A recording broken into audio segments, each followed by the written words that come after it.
Welcome back to the show. You are here with Cassaundra, and this is Becoming Big Mama, a podcast where we talk about everything from technology to wisdom. And we are here in my quantum kitchen, and quite literally, we are actually here in my real kitchen doing a special episode with one of my dearest friends and sister, Morgan Berry. And we are going to be talking about the third chapter of our series on discernment. Today, we're going to be talking about friendship, career, and family, and how to discern in each of those arenas, especially as some of those are the hardest relationships to navigate. So I have my good friend here of about 28 years, and she's going to be cooking because she is a chef. She is also someone who's worked in hospitality and all types of corporate environments, including technology. She's worked for some of your favorites, such as DoorDash and Airbnb. She's also had her own business where she's had to cater and manage a lot of relationships with family, friends, and her career all at once. So we're going to sit down today and we're going to talk about discernment with the family, friends, and career. Wow. Look at us. Look at us. We're going to call it 28 years. We don't know what it really is. It's, something like it. Every time I talk about us, because I feel like we were predetermined to be friends because our grandmothers, our big mamas, that's true, we're friends. So it's like, that's we true. really knew of each other even before we became real friends. Like our families are kind of intertwined in that way. So I feel like in some ways we were manipulated into friendship. Mm-hmm, I mean, if I put my discerning hat on, I got something to say to my grandma now. Big mama, why you take away my choices? My first question for you is, can you think of who's the wisest person to you? Like, who's the wisest person in your life? Wisest person. So you can't be like myself, like me. Yeah, who's the wisest person in your life? I would say in terms of when I think of wisdom, I think of situational awareness and navigation. And I would say the wisest person, the first person that comes to mind when I think of someone who's wise is someone who I feel has been a mentor to me through this sort of journey while I was at DoorDash and even post that. And her name is Alicia. She was a manager that I had, but then also we've developed a friendship, and I have gone to see her when I was in New York. For me, a part of wisdom is having a certain confidence. And I feel that she has all of that. She's very confident in herself, but also has helped me navigate situations where I don't come from a tech background. I came from a culinary background. And so the language, the environment, the way that people communicate, the what things actually mean in certain environments is different. And I feel she has helped me grow and develop and sort of navigate a lot of these situations as I was I had been in and done a lot of learning on my own from going from the culinary world into the tech world. But I feel she leveled me up, and I could go to her and be look, this person said this thing, and I don't understand why they're saying that or what this means or whatever. And she would break it down for me. And that was a certain level of wisdom and knowledge that I didn't have. I'm a very direct person. So indirect communication to me is very confusing. So when someone's oh, we'll talk about this later, I'm oh, okay, well, I need to bring that up at a different time. And she'd be no. What they meant was they don't ever bring this up ever again. We're never going to talk about it. And I was oh, that to me is so different. But I don't have the knowledge or the wisdom to be to know that, you know what I'm saying? So in my mind, she's probably the most Sounds like discernment. Yeah, to me that is discernment. But she also has has a business background and has worked in tech for a long time. So those are the types of things that she knows both from experience and through this knowledge that she's collected over this period of time, this discernment that I didn't have as someone who was coming into a new role. Or there are times where I'm I'm so new to this world. I feel this person's tripping. And I could literally just ask her I feel like they're tripping. Are they tripping? She's yeah, I don't know where that came from or why they said that thing or whatever, but it's not you, it's a them problem. And I'm oh, okay, that helps me then build my confidence and understand that I can trust my own discernment. But sometimes it's just like when you're in a new environment and you feel like you're trying to prove yourself, there's so many things that sort of grab your attention. Like sometimes it's you just want to prove yourself. You want to prove that you're good. You want to prove that you can do well. You want like all of these different things that like sort of prevent you from trusting your own instincts. Yeah. And so I'm grateful to her. I'd say she's like the wisest person in my professional life that I can think of. Okay. We don't have to do government last name, but Alicia, we just gonna, we're gonna leave it at that. We She knows who she appreciate is. we She gonna knows who we she is. appreciate you, Alicia. Did she ever have like any like wise or pithy sayings or like, things that she would hit you with that just made you like,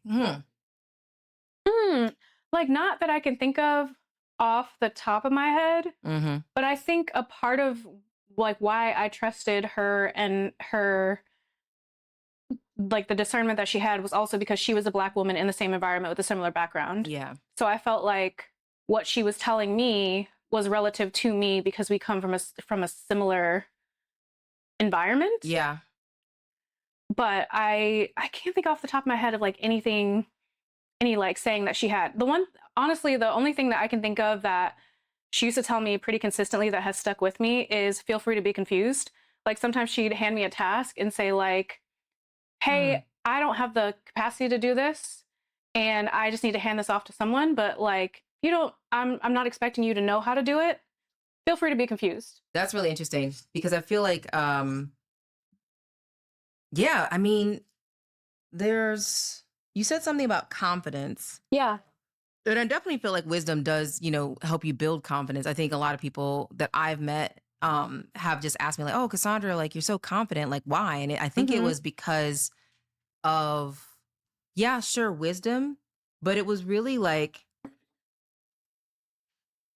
I think it was exposure. Like I felt like I had just been through so much and seen the same thing so many times that I just like next time I see it, like I know how to see it from across the room and then from across the street and then down the block. Like it just becomes clearer and clearer, and that level of sight, I think is I guess what people kind of read as confidence. But I like to feel free to be confused because there's a lot of people that don't allow for confusion because it has such a negative connotation. Yeah.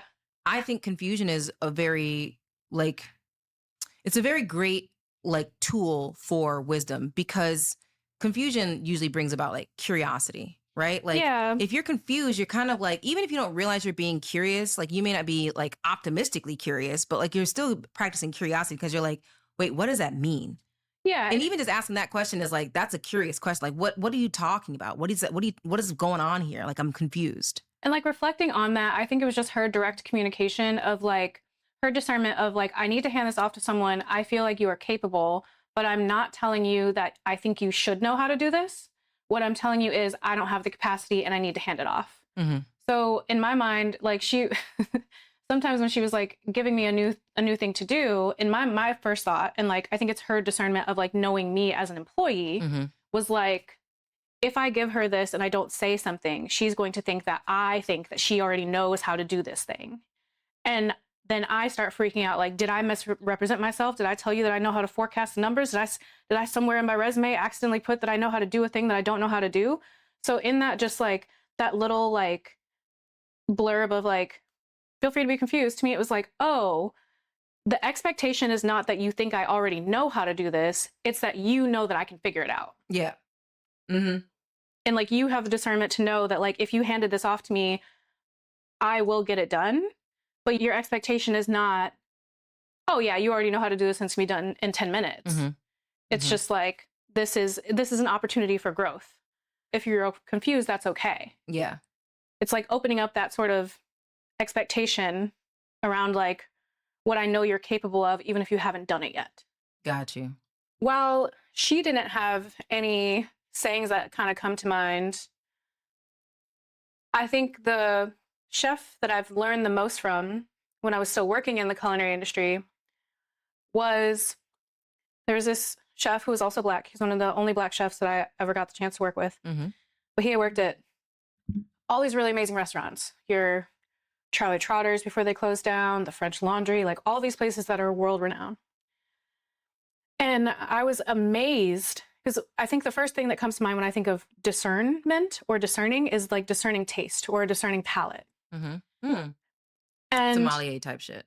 I didn't know yeah, or that's like like drinking, but like, yeah. discerning taste can be like physical, like something that you are tasting, or like discerning taste in decor and Mm-hmm. art and like all these different things, right? Things that AI can't do yet. Correct. Yes. Mm-hmm. Um, and I mean, right now there's like all this discussion around Taylor Swift's wedding, right? And how like no matter how much money you have, like money does not buy taste. And and I think that taste is sort of like an innate thing that you either kind of have or you don't. Or I mean, you can, and sometimes you can learn it over time. But I think that there are people who just sort of have taste. Like they know what's gauche, they know what's simplistic, what's when something is enough, right? Mm-hmm. And so the chef that I used to work with, I was so amazed at how he could like put these flavors together that I had never thought of before. So he's making like a sauce for steak and like adding vanilla. And I'm like, obviously that's going to be disgusting. And I taste it and I'm like, wow, this is like the most incredible flavor that I've ever had in my entire life, you know?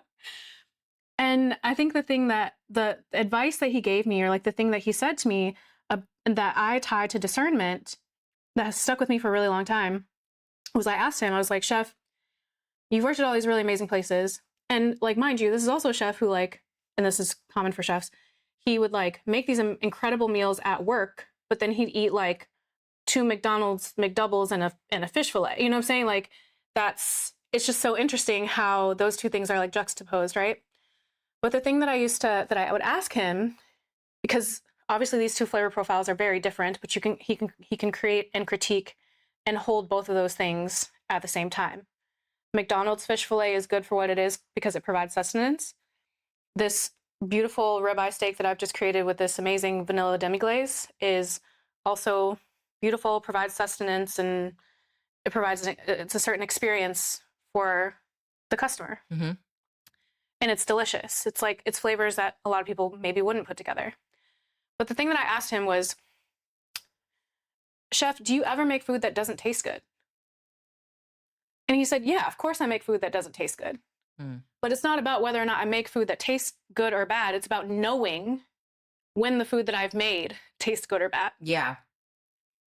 And to me, that ties into discernment. It's like, it's not about like never making a mistake or never doing a certain thing. It's about knowing and having the discernment to know yourself, what you're doing, and how it impacts the people around you, how it's going to be presented, whether it's good or bad, whether it's right or wrong, whether it's like all these different, whatever sort of adjective you want to apply to it, right?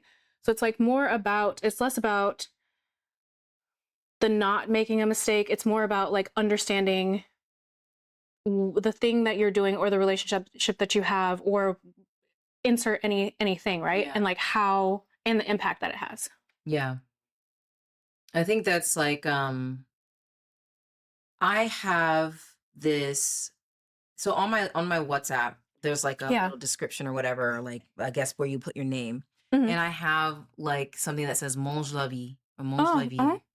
And it's literally eat life. Mm-hmm. And it's not just about food, it's about like, back to what I was saying, like the core of it is exposure. Like I may not like urchins, but I'm gonna try it. Sure. Right. And there's some things I will never try, like shit. I'm not gonna eat shit. But like, will I expose myself at least to like the experience to be able to like call it for myself? And I feel like I don't know if that's what like, say for instance, people who love travel and people who don't. I don't actually understand people who don't love travel. And honestly, every time I see it on, I don't see it anymore because I'm, partnered up. But every time I used to see it on like dating apps, like I like to travel. I'm like, who the fuck doesn't? So I feel like kind of bringing it back to like friends, family, and career. I think you miss things. I think discernment has trade-offs, which is not necessarily something that you hear very often, but like I think it does. And there was something else that you said that I actually want to dig into, which is discernment is not universal.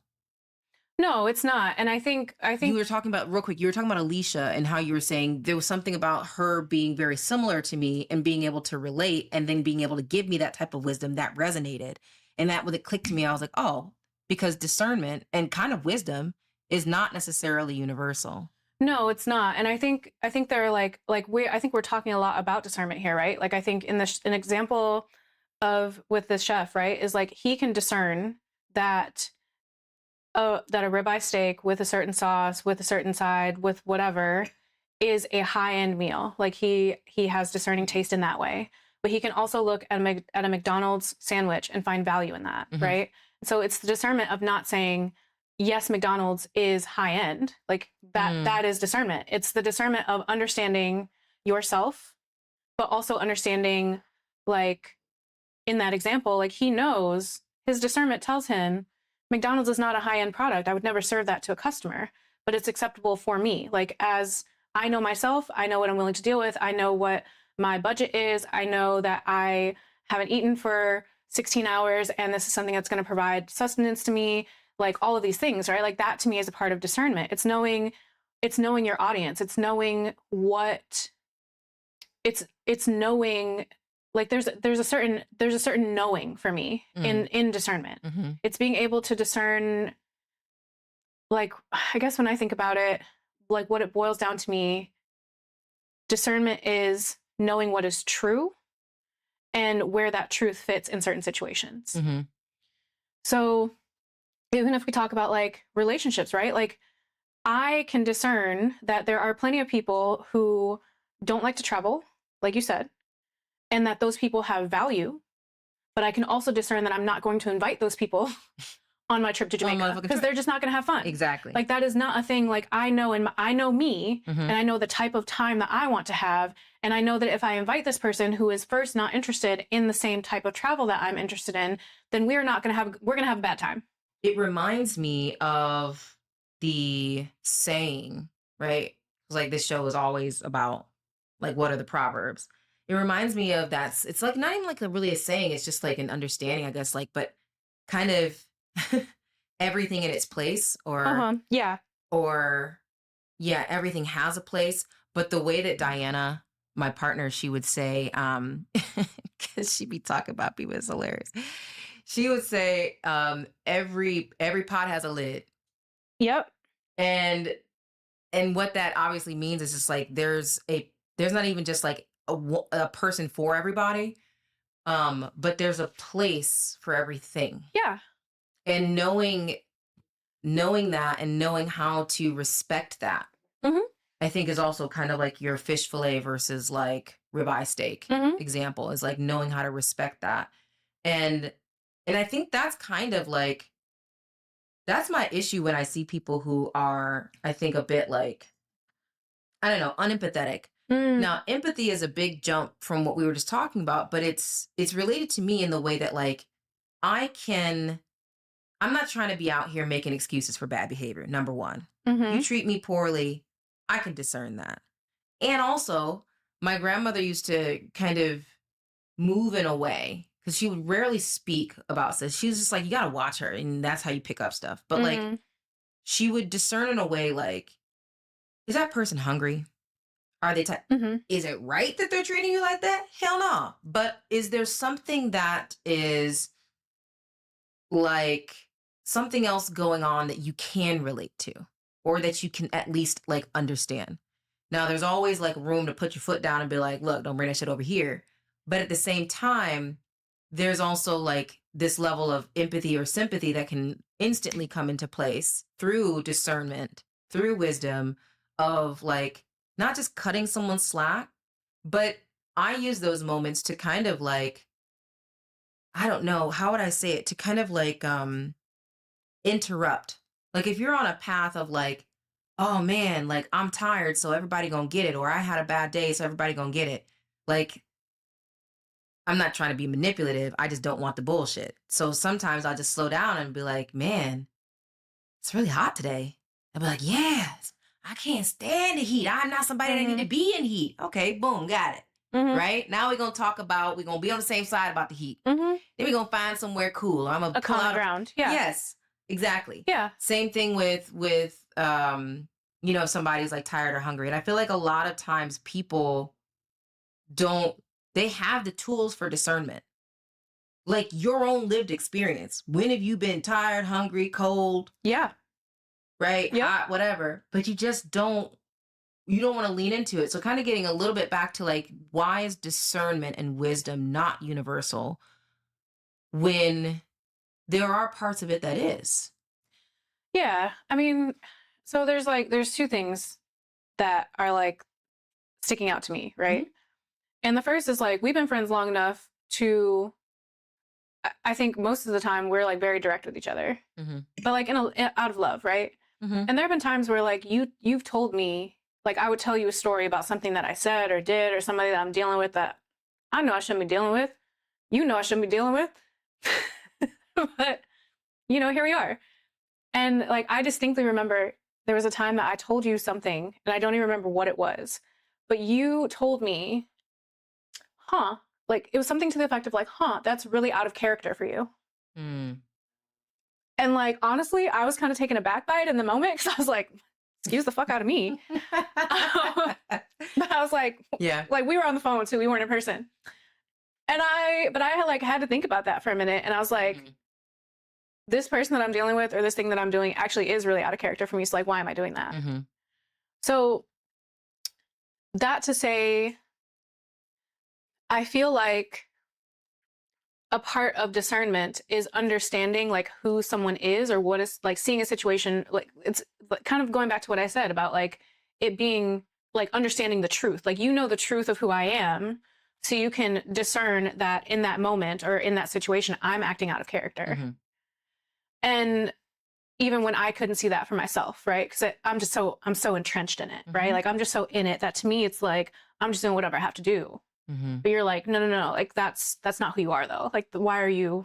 That's not the middle. Why are you even Come back giving to the middle? Why are you even giving into this Mm-hmm. desire, this person, this whatever it is, this situation? That's not even meant for you. Like Mm-hmm. why are you even there? Like you're not supposed to be here. Why are you here?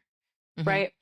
So I think a part of discernment is one, being able to find a common ground with someone when you understand that they maybe aren't being who you know them to be, Mm-hmm. but also like the discernment of an understanding of like, I know the truth of who this person is to be able to speak to their character and who they are, to know that they're acting out of character. Let's talk about family. Yeah. Because I feel like family relationships are some of the hardest. The reason is because of law. I think like legal terms, for lack of better phrase, keeps people in toxic, unhealthy, trauma-based relationships. And this level of like capitalism around family relationships, such as Mother's Day, Father's Day, or how you, or even religion, right? Like honor thy father and thy mother. Mhm. Like, there's just so much that like keeps you from being in a place of, I guess, kind of building discernment and then utilizing it with family. Not everyone gets to leave a bad relationship with their family. They just like have to stay. Why would they have to stay? I would say that the consequences of leaving that family could be maybe more harmful than staying. And a lot of times people do that sort of like balancing scale, or they're like, what's the lesser evil? Like the devil you know versus the devil you don't. Yep. And then here's the thing. Here's the honest to God truth. The reason that discernment for family and in relationships is so fucking hard, not even just the reason, there's not one, but there's like a really big reason, is because sometimes this relationship is actually pushing you toward growth. And it's uncomfortable. And this is my fucking problem with so many people who have been like, now you're in therapy. I've been in therapy. I've been going to therapy. And this is not to brag because my life is fucked up, y'all. I'm on the better side of it, but like that shit was messed the fuck up. And I still met somebody that I held on to for 28 years. So what really pisses me off is that people think that everything that's stretching them is going to tear them apart. Not everything that's stretching you is going to rip your ass a new one. Yeah. And I don't know how to, like, if I were to teach a course on discernment, I don't know how to do that on that, because Mm, I think it comes back to kind of like what you were saying earlier, which was discernment really does kind of, it kind of comes from the self, like from the individual. yeah. Discernment in these other types of arenas like family, career, and all this stuff, it really does come back to the self. And I feel like what I'm trying to say is like people who are fearful Hmm. are sometimes so blinded to their opportunities of discernment. And I feel like the fear is blinding. It blinds a lot of things, but it definitely blinds discernment, because they think that it's a very like caveman thinking that like anything that's harming you or making you feel uncomfortable is automatically bad. At the same time, you got the other side of people, which being like, oh, I can handle it. It ain't that Hmm. bad. Like he beat me, but you know. And it's like, yes, you're gonna learn something in that, Hmm. right? But at the same time, should you be learning that particular thing from it? Or is there an easy way to learn that a lot earlier? And I struggle with this because the out of character thing is, could have been, well, Cassandra, you don't know that it's my growth season. You ain't God. This could, and I know what we're talking about because it wasn't that situation, but I'm just saying that like you actually don't know sometimes if someone's in a growth season and that's meant for them, or they're putting themselves through something that they shouldn't, Well, I think, I mean, especially with family. yes, I think there are like multiple things to think through though. Like in the scenario where I was telling you about whatever the situation was, because I truly don't remember what it was. I just remember you distinctly because this is, I think, the first time that It probably was about a that I man. ever, it probably was. Knowing me, it was probably about a man. Probably about a Okay. man, y'all. I won't I lie. be heavy handed with it. I put a lot of butter on it. She do for me You too, didn't but put no butter on it, girl. You handed that straight. I'm surprised. no, I meant butter as in cholesterol. Like heavy on it. I'm not talking about butter as in slick. I'm talking about in you arteries. you didn't like, you weren't like, I'm gonna give you this with a little bit of sugar to like help it go down. You were just like, look, like you doing some fuck shit, and I'm gonna need you to stop doing this shit. Because This is not me. this is not who I know you to be. But I don't think that in those scenarios where you're saying this is like I think that court, yes, not everything that pushes you is going to kill you. Right. Not everything that stretches you is going to be harmful, but what is it pushing you toward? What is it stretching you to do? And if it's stretching you in a way that is pulling you outside of your character, outside of the character that you, outside of your character of who you've built yourself, like your character is the core of who you are, essentially, right? Why are you looking at me like that? Because I'm judgmental. So real quick on that, because I got a question Why here. are you looking at me I like got that? a question. Okay. I got a question Yep. because I wanna agree with you, and I was waiting on something, but just real quick. Mm-hmm. I don't think that everyone has good character. So if you're dealing with something, and this is a judgment, if you're dealing with something that is pushing you outside of your character, that's not inherently bad. It could be to make your ass more patient. It ain't your character to be patient and kind. And here we are on Christmas with the Scrooge, and we over here got the three ghosts, and we over here trying to stretch your ass into some patience for little Timmy. That's what we doing. So, mothers are a tough topic. On a previous episode, I talked very short about discerning with family members. It was actually in the intro episode. So go check it out. 2 episodes ago, go watch the beginning episode of the Discernment series. And I briefly talked about like families and specifically my mother. And so my mother is someone who is just dishonest. Mm-hmm. So let's just talk about honesty. Yep. Honesty is one of those things that like you can be honest, Mm-hmm. but if you're not honest all the time, or if you don't like intentionally lean toward honesty, Yeah. or practice honesty when it's easy to be dishonest and rewarding, then you're not, to me, an honest person. You're just Yeah. someone who's utilizing honesty for your, gain Yeah. at the Sure. moment. I'd seen so many people try to help my mother be more honest, even in Uh-huh. a way where it was like to, hey, you don't have to be, um, like there's no consequences, there's no repercussions. Like Yeah. we know what you did. Like we just want to move forward. Yeah. But I can't move forward without your honesty, without you at least acknowledging it. Mm-hmm. And this person just would not, to this day. Mm. Now, at some point, I actually think that there could be something, you know, maybe mentally Sure. wrong. I've never heard of a sort of like something specifically around dishonesty, but Mm-hmm. it does feel like it's in the realm of delusion. Like that never happened for her. Mm-hmm. The things that we were trying to say, hey, like, let's just be honest, like this happened, you did this. And it was like, that never happened to her. In her mind, it never happened. Her children have tried to push her out of her character to a greater standard. Her brother, my uncle, my grandmother, the same, shout out to Odessa, Uh-huh. same woman. And it just felt like there was an acknowledgement. It wasn't full disillusionment talking about like, what, well, I don't even know what you're talking about. Mm-hmm. Like there was this like moment, and it's always like these moments in her eyes where she's just like, I'm caught. Mm-hmm. Like, and I'm just going to shut down, and I'm just not going to answer you, and I'm just not going to admit anything, and I'm just going to be quiet until you stop talking to me about it. And I feel like families, and it's like, I could have escaped that. In fact, I did try, a couple of things to escape it. But I also know that not everybody gets to go to boarding school. And I also know that not everybody has a grandmother that's willing to let you stay over.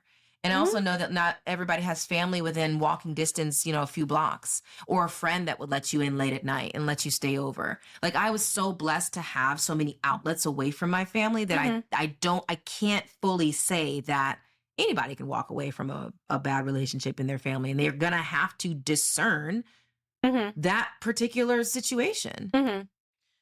So you feel like in that situation, you're saying that like her character is dishonest. Like she holds a characteristic of being At dishonest. this point, the data. She be lying. She be lying. lying. She be lying. She be lying. And more than just lying, she just won't be in the same reality as you. She leans toward dishonesty. Sure. And maybe you're right. Like, yeah, maybe it is just she's just not living in the same reality as everybody else. So you're saying that like this confrontation is an opportunity to would pull like I guess what I'm and like maybe we're getting too into the weeds, but what about that scenario, the confrontation would pull her out of this characteristic of being dishonest? Are you saying like because she had an out, like because someone said like, look, we're giving you a chance to be honest? No, because I mean, and I think people have high expectations for parents, Mm, especially kids who can look to another friend and say their mom doesn't act like mhm. that, right? That comparison. Yeah. But I would think that as a parent, these are the moments that you be like, I'm going to develop a little bit more patience. I never had to before because I was single. I ain't had no kids, but now I can see the negative impacts on my kids. So I'm going to try. And that is back to what the intent is. I ain't gonna be perfect. I never said, I ain't Susie Q's mom. I don't give a fuck. Mhm, But mhm. I will try because I can see that even in the immediate benefit, if I can teach them patience or model it for them, I get to see a return that they're looking at me sponging up whatever I fucking do and the world, but like I'm very much impactful on it. I can get an immediate return of we don't act like that. Remember? We tell the truth. Remember? We have patience. Yes, okay. Sir, ma'am, that's what we do. Mhm. Yes, ma'am. And you'll see the instant modeling behavior that becomes lighter for the parent. Mhm. My mom did not like dishonesty. She went crazy on us Mhm. when we were dishonest, when she thought that we lied. Mm. Not even when we did, Mhm. right? Yep. I mean, abusive. And Uh-huh. so, but at the same time, she couldn't do it. So for me, I'm like, I think that the confrontation of, hey, this is something that you should do because it's going to negatively impact your kids.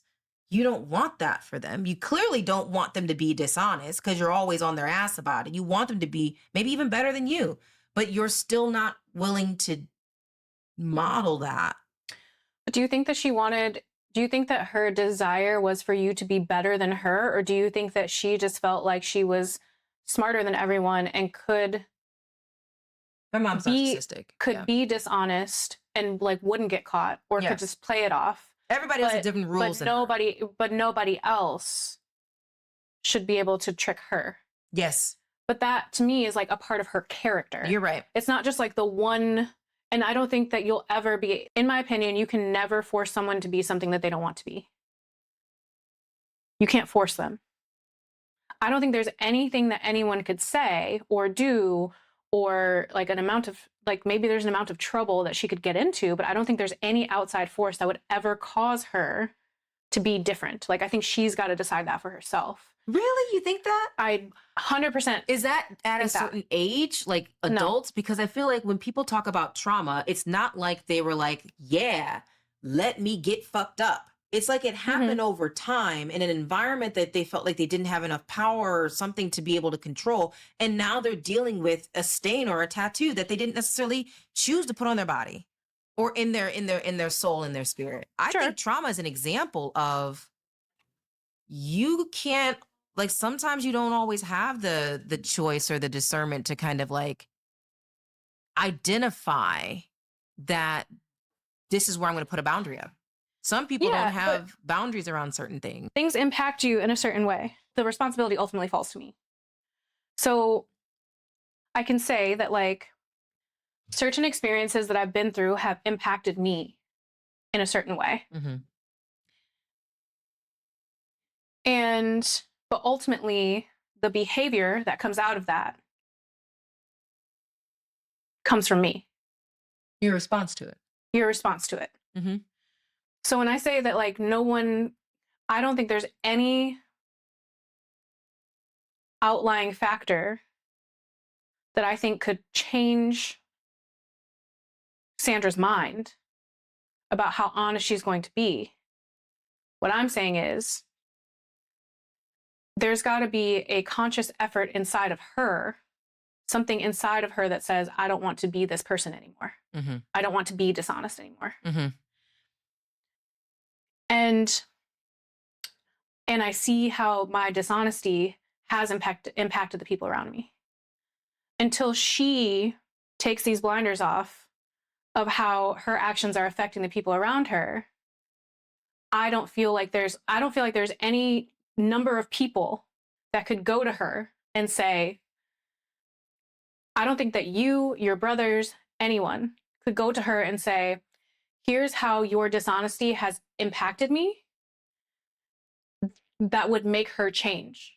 She would have to take that and make a conscious decision to want to change.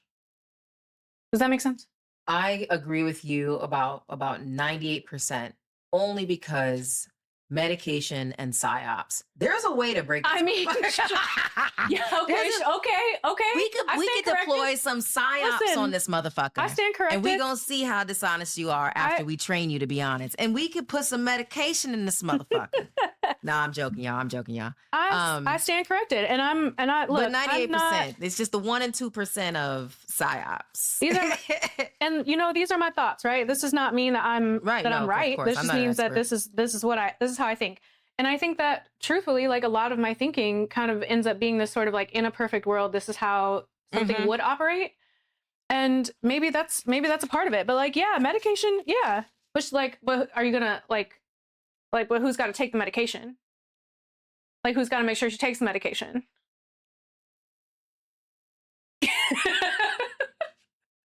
But going back to discernment, like, I feel like a part of this, I guess what I'm saying though, is like, there is a discernment that you have where you know that she's not going to be honest. So when you tell her 10 times out of 10, like you said, she's not going to be honest.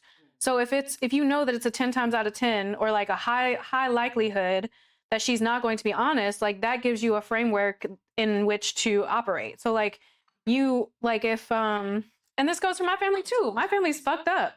And there are instances where like I know what I can go to each of my siblings for.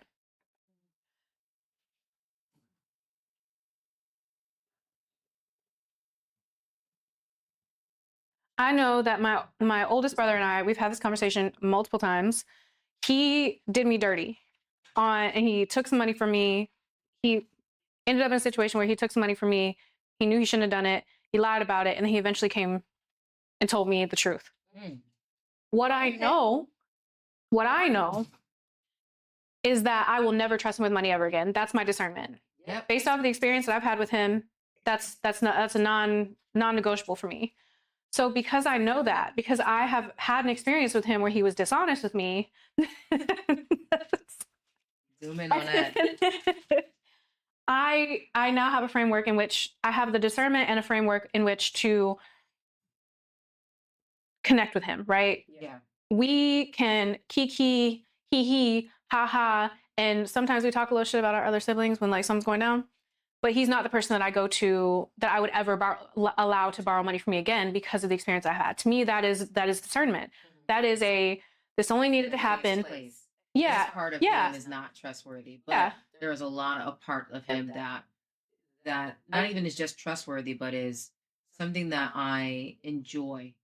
Yeah, like someone who I feel knows me well, but he's just not good with money, and there are circumstances that we're just not going to get into again. Like,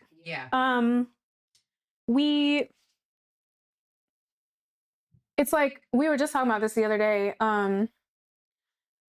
Which there's a saying that's like, don't let someone have to show you who they are twice. Yeah.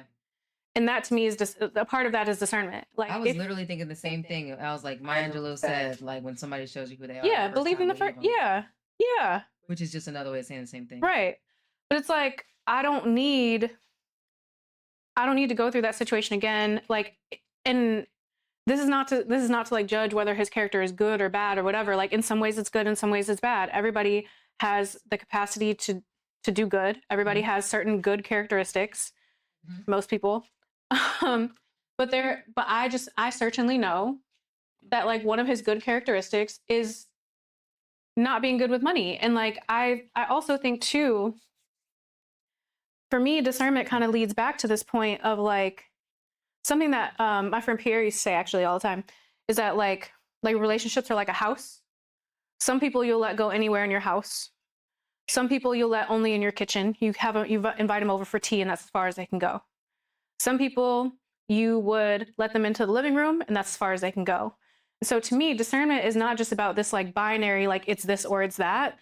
It's, to me, there's a certain, it's knowing the truth about someone and like not getting played, like not being a sucker, like allowing people to be who they are. If and we like could teach people that. Stop being fucking played. And let people be who they are, let them show you who they are. And the discernment is like, how close am I going to allow, like knowing who this person is, knowing what is true. How close am I going to allow this person to be, whether that's a personal friendship or like a romantic relationship or a friendship or a family, even that, I think that applies to family members too. And like the thing that we've been talking about a lot in therapy, me and my therapist, shout out to Aya, she's great, is I'm a very like binary person. Either it is or it's not. And a lot of my life has been either I am friends with you or I'm not friends with you, or I am in a relationship or I'm not in a relationship, or I will be close to you or I'm not close to you. There was like there's no spectrum. There's no scale there. It either like is or it's not. And what we've been working on is the idea that it doesn't have to be that way. That through discernment, you can decide. Yes, a strong gray area, which is like not something that I've really like had before. Because to me, like, especially if you lack discernment, or like to me, it's like more exhausting to think about the gray area than it is to just let it go altogether. But you miss out on so much by like not allowing the gray area and just having this sort of like it either is or it is not. So my question about how this all kind of like ties into the age that we're living in right now. First of all, I remember when I was first introduced to AI, Mhm. So we were talking about this the other day where I was like, I first heard it like maybe 2012, 2013, and it had Mhm. been around for decades, right? Like people have been Mhm. working on it in labs and stuff. But it's just so odd that everyone's saying this thing that I'm like, you ain't got no lick of training on. You ain't got no lick of training. Mhm. You just prompt stuff and all of a sudden, and watch YouTube videos, and now all of a sudden, you know everything about AI. And Mhm. it's like at the center of AI, I think for me is obviously data and training. Mhm. Training is kind of like what we've been talking about this whole time because we've been kind of talking about like discernment as its own sort of level of training. Yeah. Um and then trauma, right, is its own sort of like other type of training Yep. where you get trained Mhm. and you have to untrain. Mhm. But my question is like what how do people learn? I feel like we're dealing with a lot of, influx of information, access to every type of information, Yep. blah, blah, blah. We're Mhm. overwhelmed with media. Mhm. How do people practice, build, um, even find, and less on the last one, less on finding mentors that are, that can teach them discernment, but like really actually build it for themselves. How do they do that in this day and age? Mm. It's not like it used to be. No, and I think there's a lot of misinformation out there that sort of it's hard to discern sometimes what is true and what's not. Like we were looking at a Mhm. picture yesterday and I was like, "Is that AI? I can't tell. How Yes. do I know if this is actually real?" Mhm. Or, "I thought Taylor Swift wedding was nice." "You did? You ain't got no taste." Yeah, like, you know, from AI to Taylor, you know? I don't know, getting married at Madison Square Garden, that's a whole thing. Anyway, but that doesn't really show. I don't think that's really tasteful Mm, as a billionaire, but whatever. Who am I? I don't have $1 billion. whatever. Um, but I think there's a part of I think a through line of what we've been talking about today is just not being blindly is not just blindly accepting. So what I mean by that is like when we talk about discernment or someone having discerning taste, they're not just saying that it's good because someone else told them that's good. Mhm. They're not just trusting the algorithm. They're not just blindly following. I think there's some critical thinking in there, right? Like in my chef example, it's like there's the critical thinking of what is high end versus what is not. I think and I think discernment for everybody is different. Mhm. Like I think discernment is probably as wide a spectrum as opinions. Like what I might my taste, Oh, my I thought you was discern about to say sexual preferences, but, opinions, that's that's pretty that's okay. Well, about as wide a I spectrum as was sexual not going to take it preferences. there, but Oh, here it's we like, are. that shit can be wild, but go ahead. But I think to a certain extent, like discernment, like my discernment and someone else's discernment may not lead them to the same thing because we are not the Yes. same person. So I think that discernment, I think the through line here is like understanding what is true for a given situation, being able to take in information, being able to filter it through a lens, Mhm. not just blindly following, like especially in the age of AI where how many people's parents are getting um tricked by AI videos, or there's like all these scams where people are getting phone calls saying so and so is in jail and needs $500 to get out. This something similar happened to my mom. Someone text it wasn't AI, but like someone text her and said, "Hey mom, I lost my phone. I need $500. Yep. Can you Venmo this other phone number that had nothing to do with my phone number?" Mhm. So in my mind, the discernment there is taking a minute, taking a beat to say, okay, wait a minute. What do I know? Like, even if her phone was lost, why would she need me to Venmo this money to someone?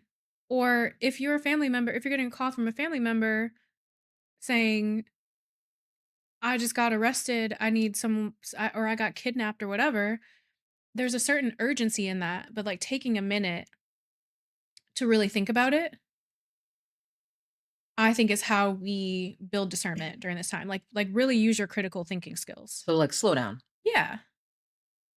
Mm-hmm. Like in these situations where these family members are like, "Oh, they're getting a call from a random number and it's like, "Oh, I just got arrested and I need $500 to get bailed out." Like, when have you ever known this person to get in that type of trouble where they would need to be bailed out of jail? Mm-hmm. Why would they be calling you from a phone number that has nothing to do with the local police department? Texting you from it, Or not calling you. I texting you. can't even Calling or if it's such texting. an if you need it so much. Like, why didn't you call me? Yes, but like so I think slowing down, I think connecting with our reality. I think because there are even some like AI videos, and I'm like, oh, look at that guy. He's swimming with his dog in the ocean, and an octopus swam up to them. And like, yeah, it sounds cool, but it's like, is that usually what happens in real life? No, like that's kind of fantastical. You know what I'm Yeah. saying? Like a guy and his dog in a submarine in the middle of the ocean with an octopus that just swims up at the exact right time to capture it. Who's recording? If the camera's on them, then like how is this happening? Mm-hmm. Mm-hmm. Mm-hmm. So there's so many scenarios I feel that like if we just slowed down for a minute and like really dug in just a little deeper and ask some questions. I think curiosity is how in some ways is how we build discernment. I've appreciated this conversation. Thank you for walking me through all of your thoughts on discernment, family, career, Mhm. and Mhm. how do we do it in this technological world. Because it ain't easy, and I don't really know what to tell y'all besides keep watching the show. Listen, stay woke. Yeah, what are The you gonna tell what are you gonna tell the I'm gonna tell the close people, us out? listen, stay it's hard out here for a pimp when you're trying to get the money for the rent. Stay woke. Eat Um, well, drink eat well, well. Mhm. Um, slow down, slow down. Slow down. slow down. Use your critical thinking skills. If it doesn't make sense on a first pass, that should tell you something. Hmm. Like God gave you all of the survival skills that you needed. So the discernment is within you. You Mhm. just need to build it up and use it. You need to work that muscle. Build it up. Ain't nothing wrong with disbelief. Just be like, oh hell no. Just get used to saying no as your first. In softball, I used to pitch for baseball when I played with like basically like in a smaller league, like a younger league where Mhm. girls and boys would play together. I used to pitch baseball. And then as I got older, I went into softball and I was a center fielder. And one of the first things they teach you as a center fielder is your first step. As soon as you hear that Mhm. ball off that bat, your first step is back. Then you're reading. And you can always come forward. Your first step should be like, no, if you're wrong, fine. But if you're saying yes and you're wrong, your ass is more fried than if you said no and you was wrong. Yeah. Ain't nothing wrong with disbelief. Ain't nothing, especially in today. And here's the thing: people who are really about it and really truthful, they'll be like, "Fine, you don't believe me? I'm not worried about that. I'm telling the truth. I don't need you to believe me for it to be true." And those types of reactions will quickly bring you out of disbelief and be like, "Oh, okay." But it's the ones that's like, "Why you don't believe that?" That nigga, like, you was right. Do not believe it. Just put your foot back instead of forward. That's all I'm saying. Yeah. The thing that I really want to drive home today is that discernment doesn't always tell you what's right or wrong. Like absolutely. It tells you what is right or wrong for you. Mm-hmm. And so sometimes your discernment will tell you, like when we talked about these like cyber scams and stuff, right? Mm. Sometimes taking that moment to think will tell you like what is the right or wrong decision to make in a given scenario. Other times Discernment just tells you what is right or wrong for you in your given scenario with the set of circumstances that you are in. So when we talk about like these relationships and we talk about even jobs, right? Sometimes the discernment is I can't be this close to this particular person because of ABC XYZ. Like I just know that about myself. Like the relationship that I want to have with this particular person or the relationship that is the relationship that I what they're willing to give me does not allow them to hold a certain position in my life. So if someone can't give you if what you and discernment is a lot about knowing yourself, knowing what you need, knowing what you like, knowing what you dislike, Mm. knowing what you can tolerate, knowing what you're not willing to tolerate, knowing what you can handle, knowing what you can't handle. A lot of that is discernment. So sometimes in these relationships, it's yes, I can hold it's operating in the gray area sometimes of yes, this is my brother. Do I want to have a very close relationship and talk to him every day? Sure. Is that possible based off of his current situation, my current situation, the previous relationships or the what who he has shown me to be or my sister or whoever? Based off of all of this information that I have about them, I know that I can't be as close to them as I would like to because they are in your mom's case, like you know that she's going to This is where she's lie. at. She's going to be dishonest. Hmm. And so you can't you might want to have a close mother-daughter relationship with her, but Oh, you know you that kind of want it.